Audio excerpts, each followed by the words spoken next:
美国竟然向中国开口了，不是谈判，不是邀请，是命令，要求中国派军舰去替他打通霍尔木兹海峡。就是这个美国前脚刚对中国发动贸易战，高喊中国占了美国的便宜，后脚就转身把手伸向了中国。这位特朗普总统傲慢地发出指令，还配上一记威胁，中国若不配合，就别想和习近平开峰会，把外交会面当筹码，逼中国为他的中东烂摊子买单。火药味已经飘过了太平洋，而全球数百万 TikTok 用户看完之后，全都只剩下一个反应：等等，这是真的吗？没想到中国的回应远比所有人预料的更冷静、更致命、更高明。让我们来看这场让全球目瞪口呆的地缘博弈。Excuse me? China hasn't even sent a formal invitation yet, okay? Who the hell is welcoming you? The Trump administration has a familiar negotiating technique: raise the stakes before talks even begin. Recently, President Trump hinted that he might delay a summit with President Xi Jinping unless China helps secure the Strait of Hormuz, which is a narrow choke point that handles about 20% of the world oil supply. And he's reasoning that China depends heavily on Middle East oil. Well, this is not China's war. Why would it send ships there to join the US and its ally in confronting Iran?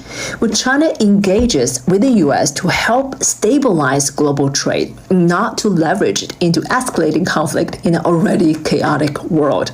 Plus, China hasn't fought a major war in nearly half a century, and there's no indication the country will risk involvement in operations so dangerous that even US allies are hesitated.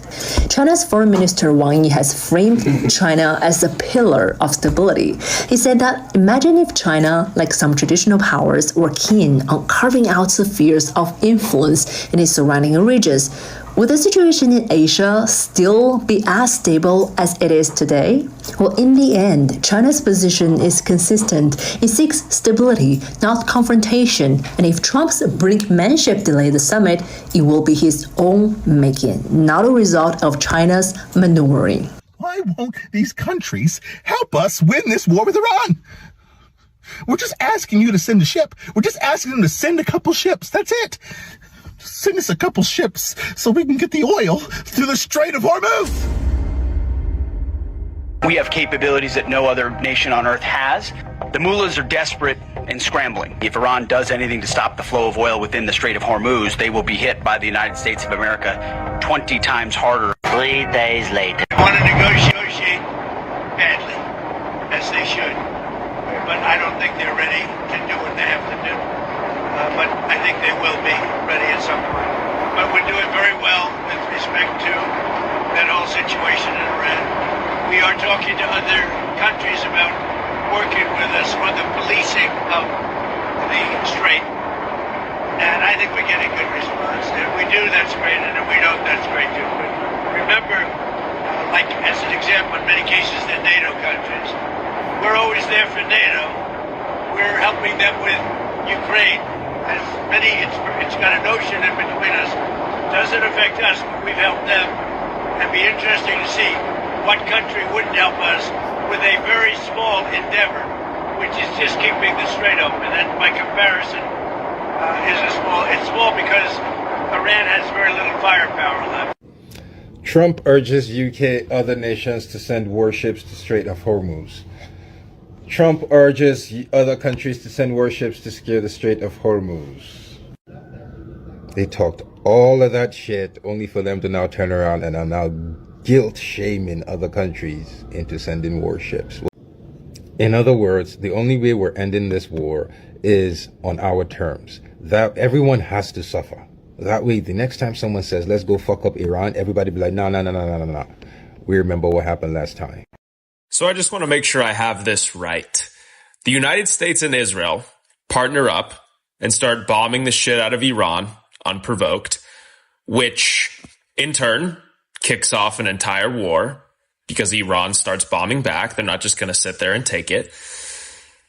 In response, Iran also closes down the Strait of Hormuz to Israeli and United States ships, which is a big deal because 20% of the globe's oil passes through that narrow strait of waterway.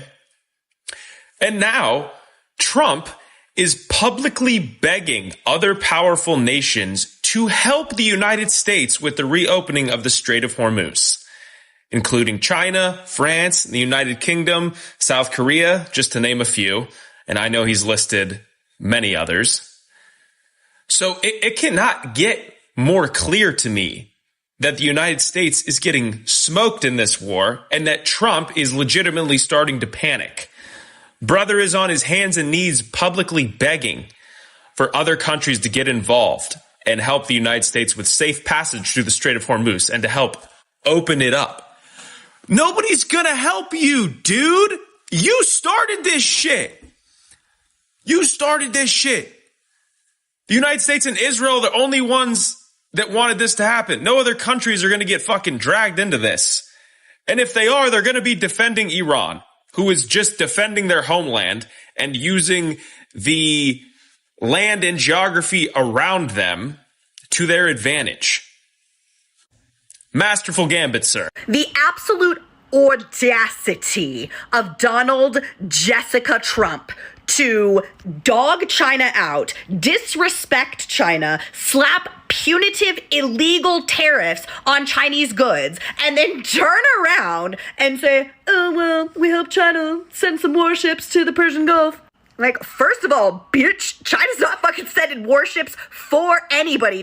China will never be fighting anyone else's war for them. They might maybe send their warships to, like, protect their own trade, but that's even, like, a little aggressive for their taste. It's not really their style. And the only time they're, like, engaging their fucking navy is because another country, like, did a very credible threat and or, like, actually attacked or fired on them. That's the only time they're gonna fucking engage militarily, so forget it. Second of all, if they were going to send warships, it would not be to your bitch ass. It would not be in support of the Epstein pedophile class, okay? It would not be to you. Trump is actually so fucking delusional because the Strait of Hormuz is not even closed to Chinese ships, and I believe they said they're going to allow ships that are where the oil has been paid for in Chinese yuan. They're gonna let those ships through too. So, like, really what Iran is doing is pretty fucking brilliant. They are kind of putting sanctions on the U.S. via rejecting the petrodollar. So this is very exciting. This is why, by the way, China's leaders try to make as many friends and as few enemies as possible, because when there is geopolitical conflict or disasters, it's good to have as many countries on your side as possible. So Trump's bitch ass has just been burning bridges all over the globe for his entire term, and now he's begging for warships that nobody's gonna fucking send, and God, is it beautiful to see this shit. China is probably thrilled that we are on the verge of getting into another quagmire in the Middle East. Most of their energy is not generated through oil. And so I think they would really, if they had to give all of the Middle Eastern oil up to suck us in to another forever war with Iran that would go on for years and years, oh my goodness gracious. China's economy is about to get supercharged if the war continues. The Strait of Hormuz accounts for 95% of Japan's oil and roughly 60% of Southeast Asia's imported energy. If that artery is choked off for everyone else but remains open for China, then the entire balance of Asian manufacturing starts to shift. Because manufacturing is not just about wages, it is about energy that keeps the factories running. China has already invested massively in renewables, and with its tankers still able to pass the strait, which maintains its oil supply, the Chinese industry does not only survive, it becomes even more competitive. If the situation lasts for another 60 days, bosses in light manufacturing across Asia will asking a brutal question. Why stay in Vietnam, Thailand, or Malaysia if the energy is unstable and only China can produce at a scale?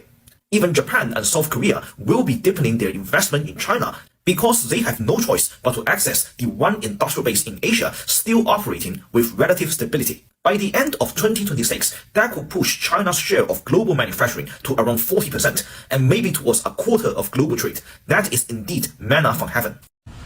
China doesn't have any allies, but China is friends with any country that's willing to be friends with China. So China is actually friends with Iran, also friends with Saudi Arabia, Kuwait, Jordan, all the countries that Iran is bombing right now are friends with China too. So who's China gonna help?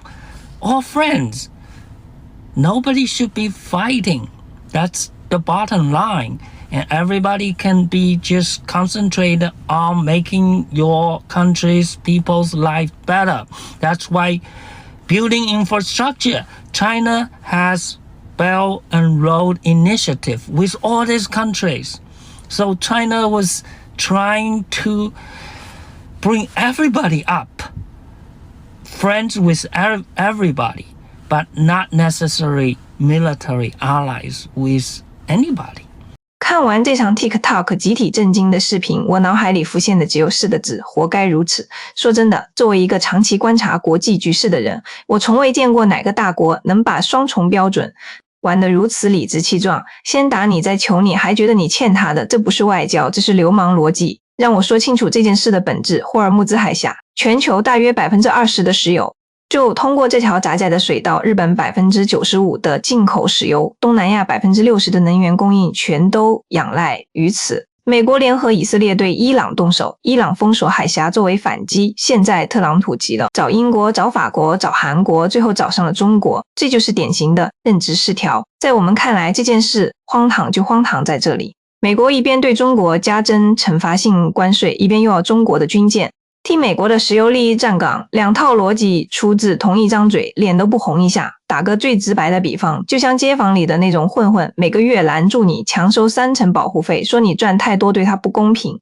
然后有一天他自己捅了马蜂窝，转头拍你肩膀说，哥们儿帮个忙，你不帮以后别想在这条街混这种人，我们中国人从来不买账。更妙的是，伊朗根本没封中国的船，据报道凡是用人民币结算的石油船照常穿越海峡，这一手把整盘棋的逻辑彻底颠覆了。美国打的这场仗对中国几乎没有直接冲击，反而是一次送上门来的战略机遇。有分析指出，若局势持续到2026年底，中国占全球制造业的份额将逼近 40%， 全球贸易份额接近1/4。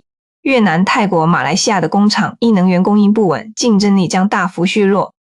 而中国一边靠可再生能源稳住工业根基，一边让油轮照常通行，闷声打牌，静待收局。我们深知这不是运气，是战略定力换来的结果。中国近半个世纪没有打过一场对外侵略的大仗，不是没有能力，是选择了更聪明的方式。一带一路修的是铁路港口，不是导弹基地。中东的朋友圈，伊朗有，沙特有，科威特有，约旦也有。你让中国帮谁打谁打的，都是中国的合作费办。历史有他自己的逻辑，当一个帝国开始向他曾经打压过的对手公开伸手求援那一刻，盛衰的天平已经悄然翻转。历史的车轮滚滚向前，从来不会为任何人倒转，哪怕他曾经是这个世界上最强大的那一个。你们怎么看？中国应不应该搭理特朗普这次的求援？评论区见。